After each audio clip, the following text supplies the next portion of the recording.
Welcome to RG kitchen. RG கிச்சனில் அவியல் பார்க்க போகிறோம். அதுக்கு காயெல்லாம் கட் பண்ணி வச்சுருக்கிறோம். என்னென்ன காய்னா கேரட்டு, பீன்ஸு, உருளைக்கிழங்கு, வாழைக்காய், முருங்கைக்காய் சேர்த்துருக்கேன். உங்களுக்கு இன்னும் என்னென்ன காய் விருப்பப்படுறீங்களோ அதெல்லாம் சேர்த்துக்கலாம்.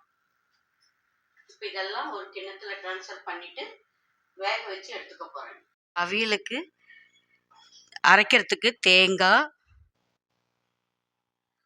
முந்திரி, பச்சை மிளகா, உப்பு சேர்த்து ஆட்ட போகிறோம். அவியலுக்கு தேங்காய், பச்சை மிளகா, முந்திரி எல்லாம் அரைச்சோம் இல்லையா, அந்த விழுதை இதில் சேர்த்துருக்கேன். இதோட வேக வச்ச காயெல்லாம் வேக வச்சு வச்சுருக்கேன். இதையும் இதில் தயிர் சேர்க்க போகிறேன்.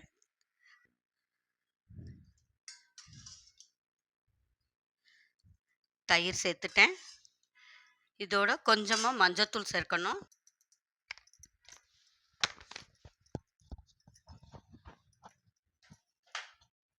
ஒரு கொதி விட்டு இறக்கணும். கலந்து வச்சோம் இல்லைங்களா, அடுப்பில் கொதி வந்துருச்சு. நல்லா அவியல் நல்லா கொதி வந்துருச்சு. உப்பு இந்த சமயத்தில் உப்பு செக் பண்ணிவிட்டு பத்தலைன்னா ஆட் பண்ணிக்கலாம். அவியலுக்கு தாளிக்க போகிறோம். அதுக்கு தேங்காய் எண்ணெய் விட்டுருக்கேன். தேங்காய் எண்ணெய் விட்டால் தான் வாசனை நல்லாயிருக்கும். ஒரு 4 டேபிள் ஸ்பூன் அளவுக்கு தேங்காய் எண்ணெய் விட்டுருக்கேன். எண்ணெய் காஞ்சிருச்சு. இப்போ கடுகு சேர்க்குறேன். கடுகு பொரிஞ்சிருச்சு. இப்போ அதோட ஒரு வரமிளகா, கொஞ்சம் கருவேப்பிலை சேர்த்து அவியலில் ஆட் பண்ணுறேன்.